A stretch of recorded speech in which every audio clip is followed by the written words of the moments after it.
আমন্ত্রণ জানাচ্ছি প্রিয় দর্শক মানচিত্র নিয়মিত আয়োজন কথোপকথনে। শুরুতে একটি বিষয়ে দিয়ে শুরু এখন যে বিষয়টি দিয়ে শুরু করতে চাই, এটার জন্য আসলে আমি জানি না আপনি বিব্রত হবেন কিনা, কিন্তু দর্শকদের উদ্দেশ্যে এবং আপনার উদ্দেশ্যে জানাই যে আমরা কিছু সমাজের কিছু বিস্ফোরকে ইগনোর করেছি অতীতে, যে এদের পাত্তা না দেওয়া বা এদের নিয়ে কথা বলে কেন সময় নষ্ট করব, এই টাইপের কিছু ক্যারেক্টার। কিন্তু পরে দেখা গেছে তারা আসলে সমাজের অনেকটা ক্ষতি করে ফেলে। যেমন উদাহরণ হিসেবে হাদি, এক বিশেষ শব্দ দ্বারা স্লোগান দিয়ে তিনি জনপ্রিয়তা পেয়েছেন একটা শ্রেণীর মানুষের কাছে, এবং তার কবর, তাকে হত্যা করেছে জামাত ইসলামী, এটা অনেকের কাছে স্পষ্ট। এবং তাকে কবর দেওয়া হলো কাজী নজরুল ইসলাম, আমাদের জাতীয় কবি, তার কবরের পাশে। এবং সেই হাদির অশ্লীল স্লোগান হয়ে গেল এনসিপির কিছু বকে যাওয়া ছেলেপেলেদের স্লোগান। তারা এখনো সেই স্লোগান দিয়ে বেড়ায়। এবং সেই হাদির ঘটনায় আমরা দেখলাম ভারতীয় কূটনীতিকের বাসায় হামলা, হাইকমিশন হামলা, এবং তারা নো ফ্যামিলি পোস্টিংয়ের সিদ্ধান্ত নিল। অর্থাৎ ভারতের সাথে একটা মারাত্মক দ্বন্দ্ব, এবং ওই ঘটনার থেকেই কিন্তু ক্রিকেটে গিয়ে গড়ালো। অর্থাৎ এরা যতই অশ্লীল হোক, যতই অসভ্য বর্বর হোক না কেন, তারা এই সমাজে নেতিবাচক হলেও একটা প্রভাব তৈরি করে। তেমনি একজন, আমরা জানি সম্প্রতি তাকে দিল্লি থেকে ডিপোর্ট করা হয়েছে, এবং আত্মস্বীকৃত পুলিশ হত্যাকারী হবিগঞ্জের বানিয়াচং থানা তারা পুড়িয়ে দিয়েছিল কয়েকজন মিলে। সেই মাহাদি হাসান নামক এই জুলাই সন্ত্রাসী দিল্লির বিরুদ্ধে, ভারতের বিরুদ্ধে ঘৃণা ছড়িয়ে সে ভারতে গেছিল পর্তুগালের ভিসা। এখন আমার দর্শকরা অনেকেই ভাবতে পারেন যে কখনো আমরা বলেছি ফিনল্যান্ড, কখনো পোল্যান্ড, কখনো পর্তুগাল। আসলে তারা এক এক সময় এক এক জায়গায় মিথ্যা কথা বলেছে। মিথ্যা দিয়ে এদের জন্ম, মিথ্যা দিয়ে এদের মৃত্যু, অর্থাৎ শুরু এবং শেষ। তো আমরা বিবিসির একটি সংবাদ পেলাম যেখানে অনেক ডিটেইলে মাহাদির ব্যাপারে, মাহাদির ওখানে কি কি হয়েছিল সেটা জানানো হয়েছে। দর্শকদের উদ্দেশ্যে জানাতে চাই যে এই ইউটিউব ভিডিওর ডেসক্রিপশনে কিন্তু এই বিবিসি বাংলা সহ অন্যান্য যে ভিডিও ফুটেজগুলো দেখাবো সেগুলোর লিঙ্ক দেওয়া রয়েছে। বিবিসির এই লিঙ্কটি খুবই গুরুত্বপূর্ণ, আপনারা পড়তে পারেন। তো এই মাহাদিকে দিল্লি থেকে ডিপোর্ট করা হয়েছে এবং সে বাংলাদেশে ফিরলো, তাকে কোনো প্রকার আইনের আওতায় আনা হলো না। মব সরকার এখন নেই, তারেকের সরকার, কিন্তু কোনো পরিবর্তন দেখতে পেলাম না। এবং সে যথারীতি প্রভাত ফেরিতে গিয়ে ফুল দিচ্ছে শহীদদের, অর্থাৎ ভাষা শহীদদের। যে ভাষা শহীদ 1971 মহান মুক্তিযুদ্ধ, কোনো কিছুতেই তারা বিশ্বাস করে না। তারা পাকিস্তান কায়েম করতে চায়, যেই পাকিস্তানের বিরুদ্ধে এ ভাষা অর্থাৎ উর্দু চাপিয়ে দেওয়ার বিরুদ্ধে দাঁড়িয়েছিল আমাদের বীর বাঙালিরা, এবং বাংলা ভাষার জন্য প্রাণ দিয়েছিল। আন্তর্জাতিক মাতৃভাষা দিবস এই 21শে ফেব্রুয়ারি। আমাদের এই অর্জনকে তারা বৃদ্ধাঙ্গুলি দেখায়, মধ্যাঙ্গুলি দেখায়, আবার সেই অর্জনে যখন তারা বিপদে পড়ে তখন সেখানে এসে তারা আশ্রয় নেয়। এই মাহাদির ব্যাপারে বিবিসি বাংলার রিপোর্টে কি আছে আমি সংক্ষেপে বলার চেষ্টা করছি। বানিয়াচং থানা পুড়িয়ে দেওয়ার আত্মস্বীকৃত এই খুনি এবং সন্তোষ নামক একজন পুলিশের সাব ইন্সপেক্টর, যাকে কিনা আর্মির কাছ থেকে ছিনিয়ে নিয়ে এরা হত্যা করেছিল। আর্মিকে দাবি করেছিল যে অন্য সকল পুলিশকে তোমরা নিয়ে যেতে পারবে, সন্তোষকে আমাদের দিতে হবে, কারণ সন্তোষ কারণ সন্তোষ এই নামটাই হচ্ছে হিন্দুয়ানি নাম, এবং যেহেতু হিন্দু পুলিশ সেহেতু সেহেতু তাকে মেরে ফেলতে হবে। এবং তারা নৃশংসভাবে পিটিয়ে মারে। এবং আমরা দেখি দিল্লিতে গিয়ে তারা একটি মেয়ে, আর এক এনসিপির জুলাই সন্ত্রাসী, যাকে কিনা নিয়ে যায়, তার বয়সে 8 বছরের বড়, তারা কন্ট্রাক্ট বিয়ে করে ওখানে, এবং ওয়ার্ক ভিসায় তারা পর্তুগাল যাওয়ার চেষ্টা করে। কিন্তু কর্নেট প্লেসের ভিএফএস গ্লোবালে তারা ধরা পড়ে একটি ক্যামেরায় কোনো একজন ব্যক্তি, এবং প্রত্যক্ষদর্শী দুজন, মানে যারা একদম সম্পূর্ণ এই ঘটনার সাথে জড়িত ছিল, সহযোগী ছিল, তারা এই বিবিসি বাংলাকে জানিয়েছে। এবং বিবিসি বাংলা তাদের নাম প্রকাশ না করলেও ডিটেলে যা কিছু সত্য সেখানে বলা হয়েছে। এখানে আমরা জানলাম যে এই জুলাই সন্ত্রাসী মাহাদিকে সরাসরি প্রশ্রয় দিয়েছে দিল্লির জামা মসজিদের ইমাম বুখারি। দিল্লির জামা মসজিদের ইমাম বুখারি এই মাহাদিকে সম্পূর্ণ রক্ষা করেছে। জামা মসজিদ এলাকায় সে প্রথমে বিপদ বুঝতে পেরে, অর্থাৎ তার যখন ভিডিওটা সোশ্যাল মিডিয়া আসে, বিপদ বুঝতে পেরে সে জামা মসজিদ এলাকায় চলে যায়। এবং বাংলাদেশ থেকে ইসলামপন্থী বা জঙ্গিদের মধ্যে একদম টপে থাকা কোনো ব্যক্তি যদি ওই জামা মসজিদের সন্ত্রাসীকে অনুরোধ না করে, তাহলে এই অপরাধীকে আশ্রয় দেওয়া সম্ভব নয়।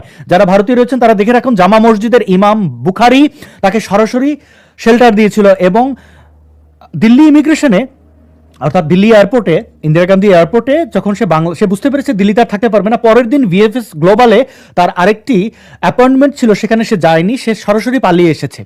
তো এই সূত্র থেকে স্পষ্ট, তার কাছে দেখুন বাংলাদেশি টাকা 40 লক্ষের বেশি ক্রিপ্টোকারেন্সিতে অর্থ ছিল। দেখুন, এটা আমার দাবি না, বিবিসি বাংলায় এই কথাটি বলেছে। তার কাছে 40 লক্ষ টাকা ক্রিপ্টোকারেন্সি ছিল, এবং পর্তুগালে যাওয়ার ক্ষেত্রে এই ধরনের ভিসা প্রসেস ওয়ার্ক পারমিটের ক্ষেত্রে প্রায় 30 থেকে 40 লক্ষ বাংলাদেশি টাকা ব্যয় করতে হয়। এই 40 লক্ষ এবং তার কাছে থাকা ক্রিপ্টোকারেন্সির 40 লক্ষ অর্থাৎ 80 লক্ষ, প্রায় 1 কোটি টাকার মতো তার কাছে, এবং যেগুলো তার কাছে পাওয়া যায়নি সেরকম টাকার পরিমাণ কয়েকশো কোটি টাকা। আপনারা শুনলে অনেকে শুনলে অবাক হচ্ছেন, কিন্তু এটাই বাস্তবতা। তারা মামলা বাণিজ্য, যে কাউকে ফ্যাসিবাদের দোসর, আওয়ামী লীগের রাজনীতিকারী বা এরকম ট্যাগ দিয়ে তারা টাকা চাঁদাবাজি করেছে, এবং অন্যান্য চাঁদাবাজদের ধরলে পুলিশ তারা ছাড়িয়ে এনেছে, খুনিদেরকে ছাড়িয়ে এনেছে।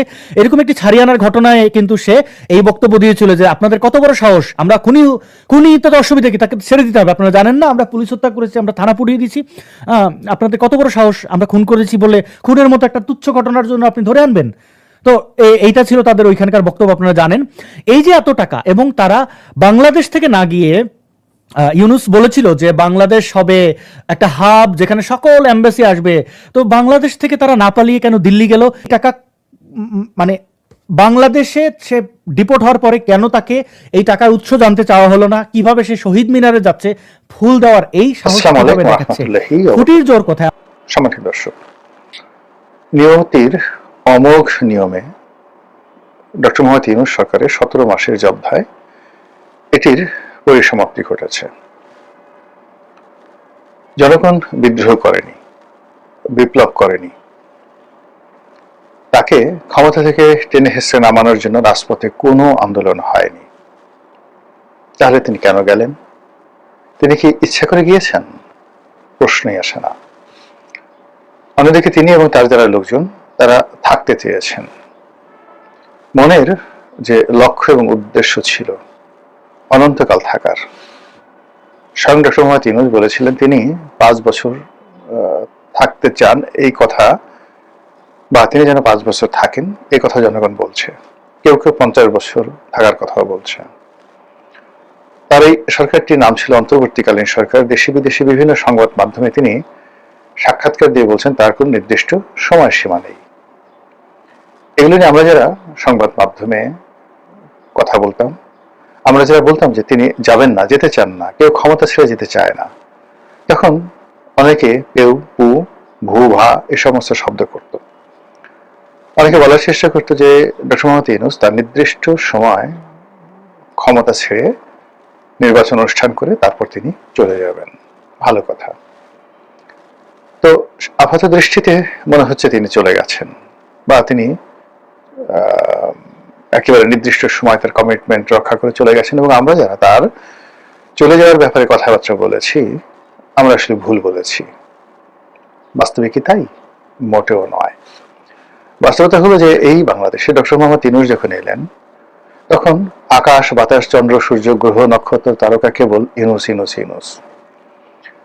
হুজুররা ওয়াজ করেন তিনি আল্লাহ কর্তৃক মনোনীত, তার বিরোধিতা করা যাবে না।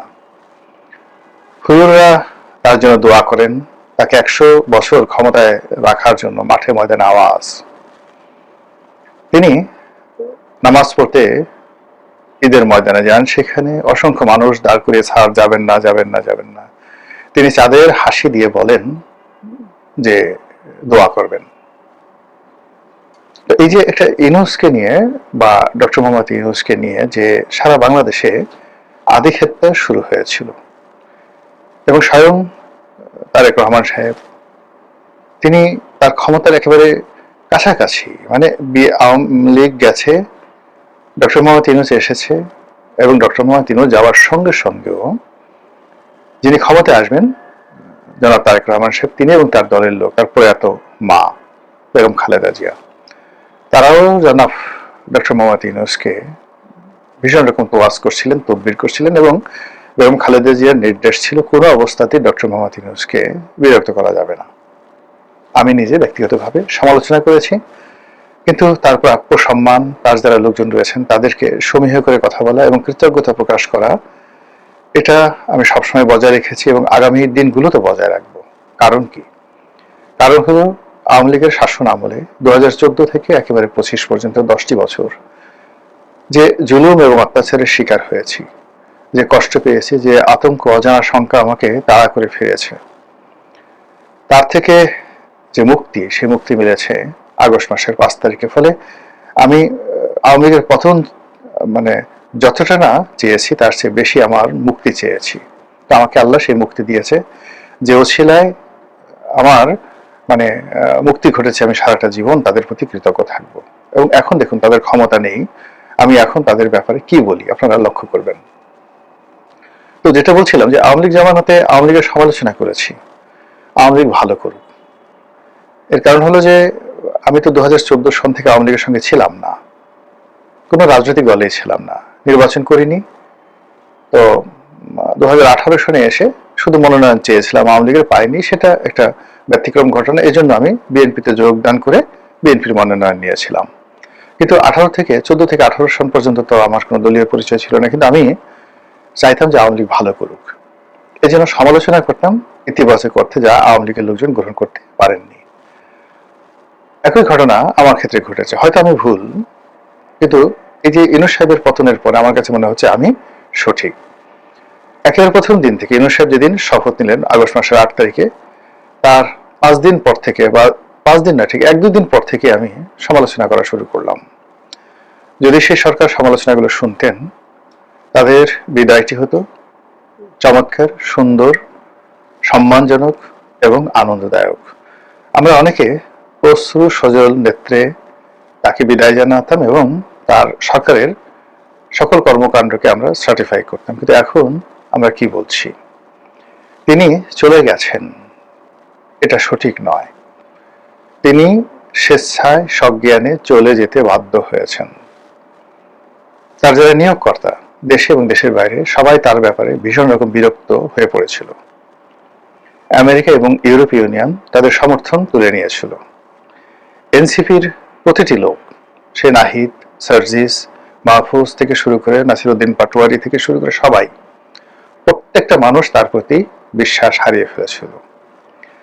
রাজনৈতিক দলগুলো যারা সংস্কার কমিশনে গিয়েছিলেন, তারা ডক্টর মোহাম্মদ ইউনূস এবং একই সঙ্গে আলী রিয়াজ এবং অন্যান্য যে সকল কুতুব তারা নিয়োগ লাভ করেছিলেন, অল অন এ সাডেন, তাদের সকলের ব্যাপারে তারা সকলের মানে এই ডক্টর মোহাম্মদ ইউনূসের যে সকল লোকজন, যাদেরকে আপনি কুতুবে ফুরফুরানি বলতে পারেন, নূরে ঝুলঝুলানি বলতে পারেন, মানে কুতুবে ফুরফুরানি মানে কুতুব তো আপনি বুঝেন যে নেতা, বড় মোর্শেদ, বা যিনি নিজেকে শায়ক বা মনে করেন যে আধ্যাত্মিক ক্ষমতার অধিকারী। তো ডক্টর মোহাম্মদ ইউনূসের জামানাতে যারা ক্ষমতা লাভ করেছিলেন, তাদের ক্ষমতা লাভ করার জন্য কোনো লড়াই ছিল না, সংগ্রাম ছিল না, চেষ্টা ছিল না, তদবির ছিল না, তারা অল অন এ সাডেন অলৌকিকভাবে ক্ষমতা পেয়েছেন। এজন্য তারা নিজেদেরকে কুতুব মনে করতেন। আর ফুরফুরানি মানে বাতাসে ভেসে বেড়ায়, ফুরফুর ফুরফুর করে। তো তাদের কোনো ওজন ছিল না, তাদের কোনো বন্ধন ছিল না। একটা ঘুড়ি বন্ধনহীন অবস্থায় যেভাবে ঘুরে বেড়ায়, ওইভাবে ডক্টর মোহাম্মদ ইউনূসের যারা কুতুব ছিলেন তারা ফুরফুর করতেন, ফুরফুরে উড়ে বেড়াতেন। এই জন্য আমি তাদেরকে বলছি কুতুবে ফুরফুরানি। আর একটা হলো নূরে ঝুরঝুরানি। নূর মানে কি? আলো, ঝকমক ঝকমক করে। আপনি দেখবেন যে তার যে সকল কুতুব বা কুতুবি বা কুতুবানি যোগদান করেছিলেন, তাদের সবার চেহারা সুরত একেবারে তেলতেলে, ঝলঝলে, ঝুলঝুলে হয়ে গেছিল। প্রত্যেকটা লোক, যে চিকন ছিল সে মোটা হয়েছে, যে মোটা ছিল সে তার গায়ে ঘি মাখনের আবেশ পড়ে গেছিল, যে লোক কথা বলতে পারতো না, ও মাই গড, তাদের কথার দাপটে, হুমকিতে ধামকিতে তছনছ। প্রেস সচিব শফিকুল আলম সাহেবের মতো ভদ্রলোক মানুষ, oh my god, become a disturbing element. তার সাথে সাথে আরো যে কয়জন আসলেন প্রেস বিভাগে, মানে তাদের যে হুমকি ধামকি কথাবার্তা, আমরা যারা এই সমাজে বসবাস করছিলাম আমাদের জন্য খুব অসহ্য হয়ে পড়েছিল। তো তাদের কোনো বন্ধন ছিল না, তারা সবাই ফুরফুর ফুরফুর করছিল। এদের কারণে সমাজে অসন্তোষ তৈরি হয়েছিল। রাজনৈতিক দলগুলো, প্রধান যারা স্টেক হোল্ডার ছিলেন, তারা কোনো অবস্থাতে তাকে মেনে নিতে পারছিলেন না। নেহায়েত দায়ে পড়ে তার কাছে যেতেন, কিন্তু পিছনে পিছনে তারা বাজে কথা বলতেন। প্রশাসন ভেঙে পড়েছিল, পুলিশ, মিলিটারি, মানে 3 বাহিনীর সঙ্গে জেনারেল ওয়াকারের সঙ্গে তার কোনো সম্পর্ক ছিল না। ক্যান্টনমেন্টের সঙ্গে ওনার কোনো সম্পর্কই ছিল না। পুলিশের সঙ্গে তার কোনো সম্পর্ক ছিল না। হাতে গোনা কয়েকজন পুলিশ কর্মকর্তা একেবারে নেহায়েত কাজ করলেই নয়, সেই কাজগুলো করেছে। কিন্তু ডক্টর মোহাম্মদ ইউনূসের আইন শৃঙ্খলা রক্ষা করা, তাকে সহযোগিতা করা, তার জন্য হৃদয় মন দিয়ে কিছু করা কেউ করেননি। শুধুমাত্র যেদিন ডক্টর মোয়ান্না আক্রমণ করতে এসেছিল নির্বাচনের আগে, সেদিন ঢাকা মেট্রোপলিটন পুলিশ কমিশনার তিনি সদয় হয়ে যে কাজটি করেছেন ইউনূস সাহেবের জন্য নয়, ইলেকশনের জন্য করেছেন, যেন ইলেকশনটা হয়। তো সেই যে ডক্টর মোহাম্মদ ইউনূস এমন একটা পরিস্থিতিতে তিনি পড়লেন, সারা পৃথিবী তার জন্য ছোট হয়ে এলো, সারা পৃথিবী তার জন্য বিষাদময় হয়ে গেল। যে পৃথিবী তিনি মুক্ত বিহঙ্গের মধ্যে ঘুরে বেড়ালেন, সে পৃথিবীতে তার যাওয়া বন্ধ হয়ে গেল। তার সর্বশেষ যাত্রা লন্ডন। সেই লন্ডনে তিনি গেলেন, অপমান হলেন, অপদস্থ হলেন, ঠাট্টা টিটকারি মস্কারা থেকে শুরু করে আওয়ামী লীগ থেকে শুরু করে অন্য সমস্ত দল, মানে তিনি রীতিমতো সেখানে নাজেহাল নয়, শারীরিকভাবে লাঞ্ছিত হওয়ার মতো অবস্থায় পড়ে গেলেন। তার কুতুব বা কুতুবে ফুরফুরানি তারা যে কিভাবে দৌড় দিয়েছে সেই সময় আপনাদের মনে আছে। এরপর তিনি ওখানে বসে খলিলুর রহমান সাহেবের মাধ্যমে তিনি তারেক রহমান সাহেবের সঙ্গে একটা সমঝোতা করেন। এটি সমঝোতা না আত্মসমর্পণ না কি এটি নিবেদন, এটা এখন আপনারা বুঝতে পারছেন। তার প্রেক্ষিতে এই ফেব্রুয়ারি মাসে নির্বাচনের তারিখ ঘোষিত হয়, কিন্তু লন্ডন বৈঠকের আগে তাদের যে চাল চরিত্র এটা আপনারা কল্পনাও করতে পারবেন না। এরপর লন্ডন থেকে ফিরে এসে নানাভাবে চেষ্টা করা হয়েছে ফেব্রুয়ারি মাসের নির্বাচনকে এগোনোর জন্য, পিছনের জন্য, সংস্কার, হা ভোট না ভোট, সংবিধান সংশোধন, নানা রকম ফন্দি ফিকির করে তিনি একটার পর একটা ঝামেলা করার চেষ্টা করেছেন, কিন্তু শেষ পর্যন্ত একটাতেও তিনি সফল হতে পারেননি। কারো আস্থা তিনি গ্রহণ করতে পারেননি। কেন পারেননি সেটা নিয়ে শরীয়তের অনেক মাসলা রয়েছে। মশলা মানে উপাদান, আর মাসলা মানে বিভিন্ন পদ্ধতি বা যে মানে কর্মকাহিনী। তো সেই শরীয়তের মাসলা কাহিনী আমি এগুলো বলবো না, এগুলো আপনারা সবাই বুঝতে পারেন। It is open. আমি মারফতের কতগুলো জিনিস বলবো যেটি শেখ হাসিনার জন্য প্রযোজ্য ছিল, ডক্টর মোহাম্মদ ইউনূসের ক্ষেত্রে ঘটেছে, আর তারেক রহমান সাহেবের ক্ষেত্রে ঘটার যেন সম্ভাবনা না হয়, এই জন্য এই কথাগুলো বলা।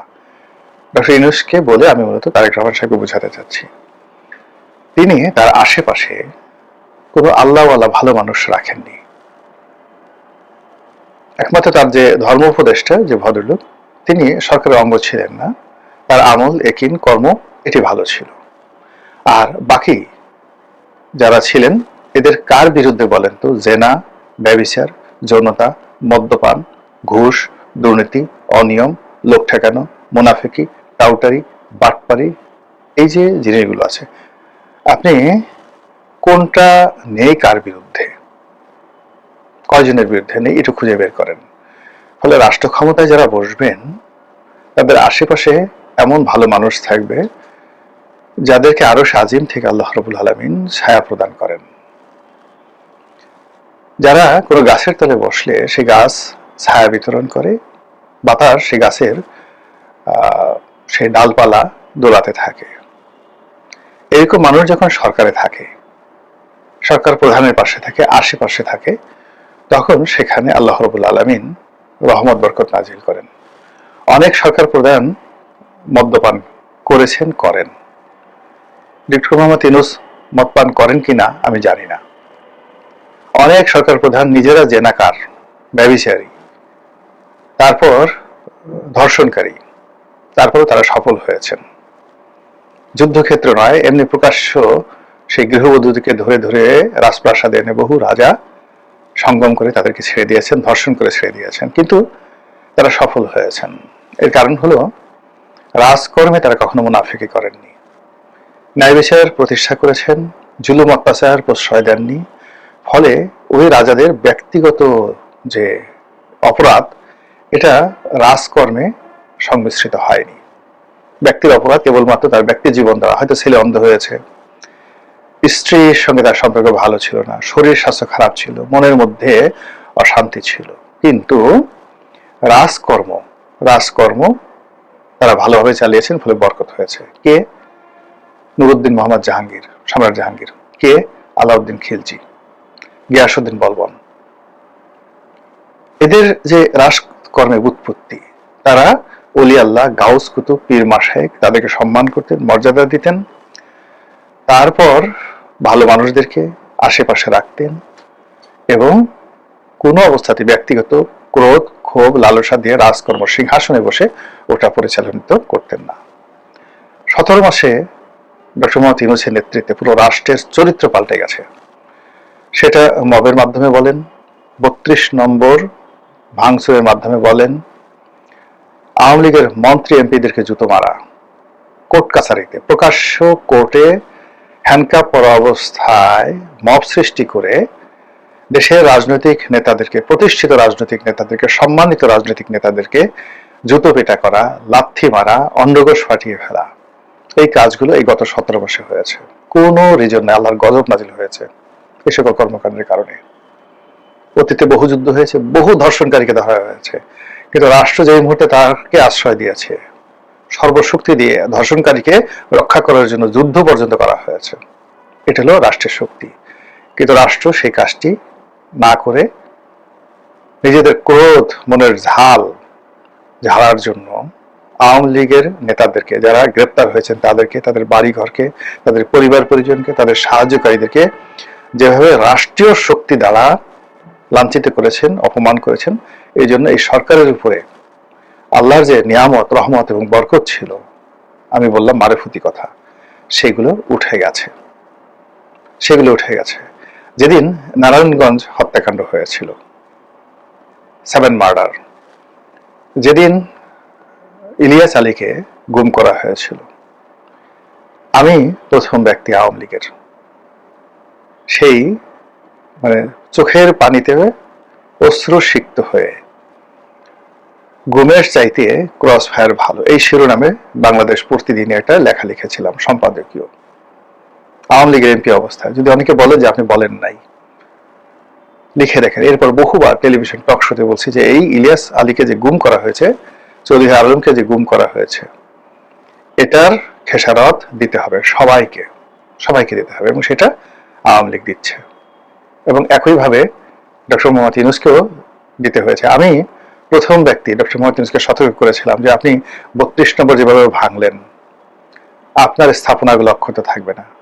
আমি ভদ্রভাবে বলেছিলাম, তাই আমাকে কিছু করেনি। কিন্তু আনিস আলমগীর খুব নির্মম নিষ্ঠভাবে বলেছিলেন যে প্রত্যেকটা ইট গ্রামীণ ব্যাংকের খুলে খুলে নদীতে ফেলে দেওয়া হবে। আজ দেখেন তার অবস্থা কি।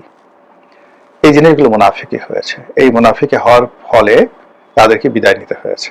আর বিদায়ের সময় উপদেষ্টাদের যে করুণ আরতি ছিল, যে আহাজারি ছিল, নিজেদের সেফটি অ্যান্ড সিকিউরিটি নিয়ে তাদের যে ভয় ছিল, তারা নিজেদের পরিবার পরিজন দ্বারা যেভাবে এখন লাঞ্ছিত হচ্ছেন, অপমানিত হচ্ছেন, যে এই 17 বর্ষের জন্য কি দরকার ছিল। আকিজ বশির গ্রুপের মালিক জনাব বশির, আমার সাথে একবার পরিচয় হয়েছিল, আমার খুব ভক্ত ছিলেন তিনি। তার বিরুদ্ধে কথা বলাটা আমার জন্য খুব কঠিন ছিল। বয়সে তিনি হয়তো আমার চেয়ে